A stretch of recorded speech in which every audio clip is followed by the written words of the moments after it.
For 75 years, one nation has effectively controlled the skies.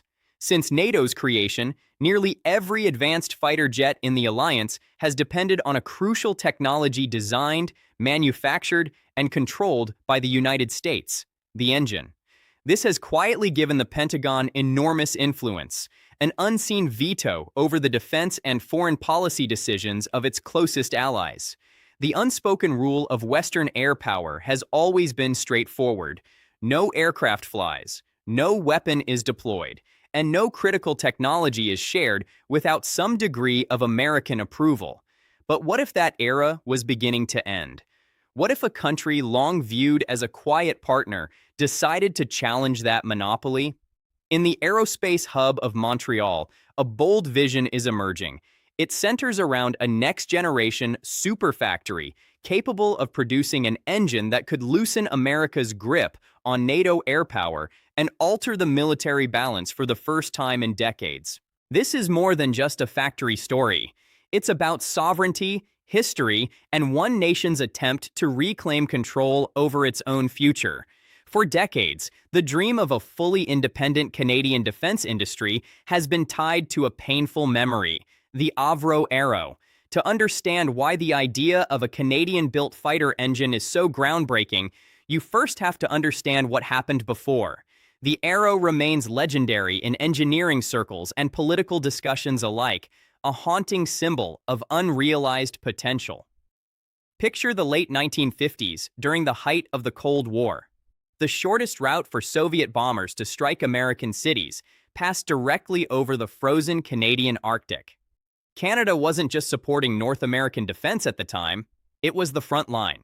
To confront that threat, Avro Canada created the CF-105 Avro Arrow, an interceptor so advanced it seemed decades ahead of its era. The Arrow was a technological beast, a delta-wing aircraft designed for Mach 2 speeds above 50,000 feet.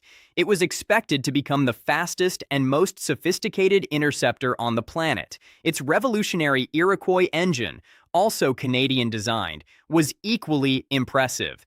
Together, they represented a national achievement, proving that a mid-sized country could produce world-class aerospace technology. The first Arrow rolled out on the same day the Soviet Union launched Sputnik, October 4, 1957. It felt as though the future was being built in Malton, Ontario. Then everything collapsed. On February 20, 1959, a date remembered in Canadian aerospace history as Black Friday, the government abruptly canceled the entire project. Officially, the reasons were rising costs and the changing realities of missile warfare, which made many question whether manned interceptors still mattered. But another theory has lingered for decades: that pressure from the United States, both ally and competitor, played a role. Washington benefited enormously from the Arrow's cancellation. Almost overnight, Canada became dependent on American aircraft and weapons systems. The decision devastated Avro Canada.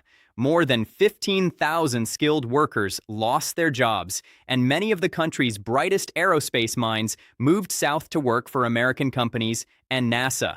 Worse still, the government ordered not only the cancellation of the project, but the destruction of nearly everything connected to it. Assembly lines, blueprints, tooling, and even the completed aircraft were dismantled and scrapped. It was an effort to erase the achievement entirely. But the ghost of the Arrow never disappeared. It became a lasting scar on Canada's national identity and a reminder of a lost dream of technological independence. That history explains why building a fighter engine in Canada today would mean far more than launching another industrial project. For many, it would represent redemption.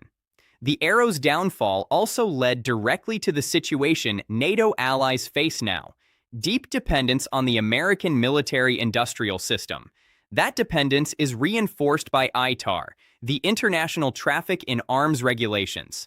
On paper, ITAR exists to stop sensitive U.S. military technology from reaching hostile actors. In practice, many allies see it as a powerful tool of control. When a nation buys an American fighter like the F-35, it isn't simply buying a jet. It is entering a long-term dependency relationship. Through ITAR, Washington can influence how those aircraft are used, upgraded, or exported. Even small American-made parts can place an entire foreign system under U.S. restrictions. This see-through rule allows the United States to extend authority deep into allied supply chains. This has happened before. In 2018, France's sale of Rafale fighters to Egypt was delayed because the accompanying Scalp cruise missiles contained a single ITAR-controlled American component. The deal moved forward only after a costly redesign removed the U.S. part. For NATO members, this creates a serious strategic weakness. It means a country may not be able to fully deploy its own military capabilities without U.S. approval. It slows innovation and limits the growth of independent defense industries. Fighter jet engines are especially important because they are the most sensitive and technically complex part of modern combat aircraft. By dominating this sector, the United States has effectively held the ultimate leverage card for decades. That is the strategic cage countries like Canada have found themselves in. On paper, they are sovereign nations, but in the air, their independence is conditional. Breaking away from American engine dominance is no longer just an appealing idea. Many now see it as a strategic necessity. This is where the vision taking shape in Montreal enters the picture. Canada has long faced criticism within NATO for failing to meet the alliance's defense spending target of 2% of GDP. Combined with its close integration with the United States through NORAD, this reinforced the image of Canada as a dependable but subordinate partner. Yet behind the scenes, thinking in Ottawa has been changing rapidly. Global tensions are rising, and policymakers increasingly recognize that relying too heavily on any single ally carries risks. At the same time, climate change is transforming the Arctic. As ice melts, Canada's vast northern territories are becoming more accessible and more contested. Russia and China have both signaled major Arctic ambitions, turning the region into a new arena of geopolitical competition. This shift became official in April 2024 with Canada's defense policy titled Our North Strong and Free. The strategy describes Arctic defense as the country's most urgent priority and proposes tens of billions in investments for surveillance systems, tactical helicopters, early warning aircraft, and upgraded northern bases. Most importantly, the policy openly states that sovereignty requires a stronger domestic industrial base. This represents a major change in direction. Instead of simply buying military equipment from abroad, Canada is exploring how to build and partner domestically. Critics argue much of the spending remains years away, but the shift in tone is undeniable. Canada is signaling that it wants a stronger and more independent role in its own defense. At the same time, the country has been locked in a long-running debate over replacing its aging CF-18 fighters. In 2022, Canada selected the American F-35. But more recent tensions have caused officials to reconsider parts of the 88 jet purchase, reopening discussions around alternatives such as Sweden's Saab Gripen. On its own, replacing one foreign aircraft with another would not fundamentally change Canada's dependence. The revolutionary idea comes from combining a non-American fighter with a non-American engine built in Canada itself. Such a combination could finally transform the ambitions behind Our North, Strong and Free into a real industrial strategy. This is where the discussion moves from current reality into a powerful what-if scenario. Imagine a future in which Rolls-Royce expands its existing Montreal operations into a massive aerospace superfactory capable of building next-generation fighter engines from scratch. At the center of this concept is the hypothetical EJ230 engine. Envisioned as a major evolution of the Eurojet EJ200 used in the Eurofighter Typhoon. The current Saab Gripen E uses the American GE F414 engine, producing around 98 kilonewtons of thrust. The conceptual EJ230, however, is imagined producing around 150 kilonewtons, a massive leap in power that could dramatically improve speed, maneuverability, payload capacity, and short runway performance. But raw thrust is only part of the story. The EJ230 concept is designed as a sixth-generation system with enormous onboard electrical generation capacity. Modern fighter jets increasingly function as flying data centers packed with advanced sensors, radar systems, and potentially future laser weapons. Massive electrical output is essential for those next-generation technologies. Yet the most important feature is not power or performance, it's the supply chain. Designed by a British company and built in Canada, the EJ230 concept would contain no American components. That would place it entirely outside the reach of ITAR restrictions. For the first time since NATO's creation, a member nation could potentially build, upgrade, export, and operate a top-tier fighter aircraft without needing Washington's approval. For Canada, a Gripen powered by a Montreal-built engine would represent true operational sovereignty. For other NATO countries frustrated by ITAR limitations, it could become a highly attractive alternative. Of course, building such an engine would be one of the most difficult industrial projects on Earth. Modern fighter engines involve exotic alloys, microscopic tolerances, and manufacturing techniques operating at the edge of science. Single crystal turbine blades, forged titanium components, advanced 3D printing, and sophisticated digital control systems all push engineering to its absolute limits. So why Montreal?